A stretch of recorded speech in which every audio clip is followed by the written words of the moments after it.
Here is a case of class warfare. This is not the BS that they feed you over Fox News or other mainstream outlets.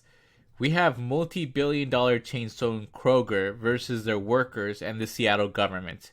This is ultimately a story of the sheer principles of capitalism and its disregard for ordinary people.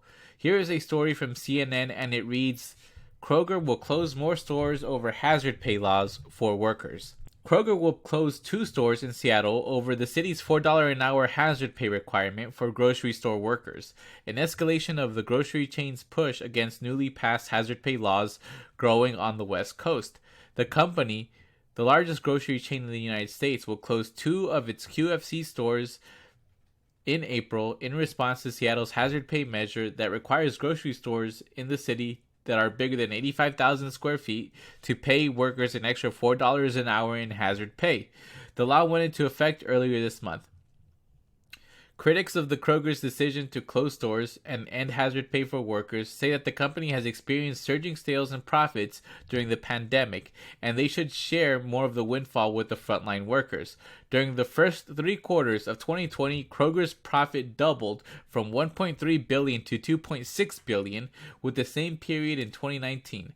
Molly Kinder, a fellow at the think tank Brookings Institution, points out that after accounting for the cost of extra pay and additional safety measures, Kroger also bought back $989 million worth of shares during the first 3 quarters of 2020. In September, Kroger's board authorized $1 billion in new share repurchases.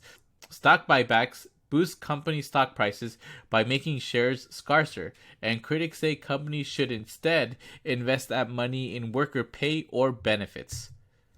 So, in short, here's what's happening.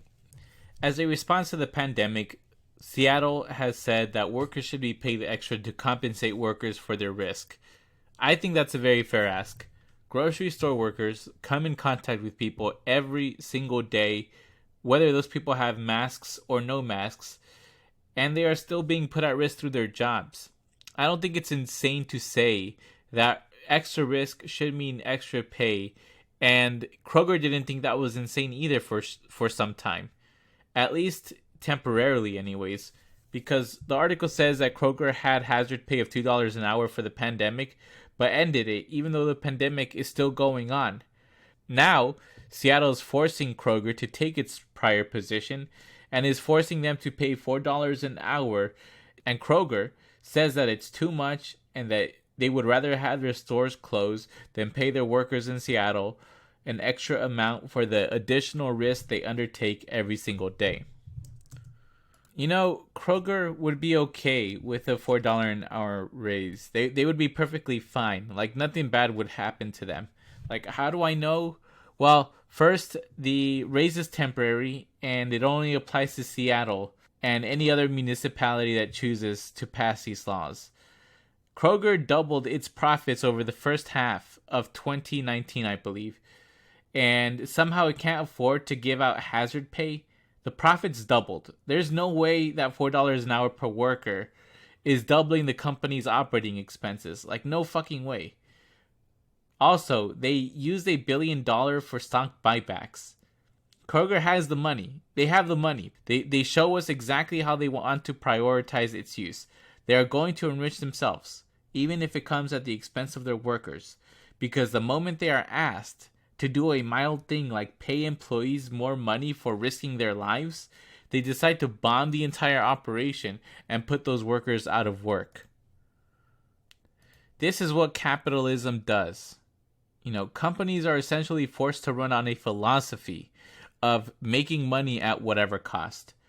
I don't think this makes companies evil. Like, I don't. It just happens that they don't give a shit about workers or the environment unless they have to, unless we force them to.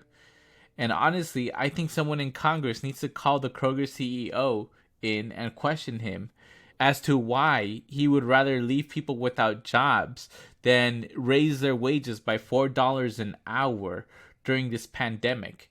This is all happening while he authorized stock buybacks where the profits just recently doubled at his store. They want to tell you that they can't afford it, but they can afford it when it comes to stock buybacks.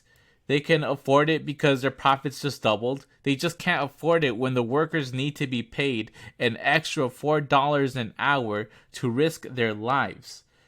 I really want to thank the Seattle City Council for hanging in there and standing up for workers, and other local municipalities should follow suit when they can. I think I want to give a special shout out to Kashama Sawant. I'm sorry if I'm butchering her name, but she was recently on The Hill Rising and spoke about raising workers' wages, and she has been doing great work. And just keep hanging in there. Everyone should follow suit if they can. Thank you so much for listening to this video. Please hit the like if you like, dislike if you dislike, and hit subscribe if you would be so inclined to. Thank you so much, and let's keep fighting.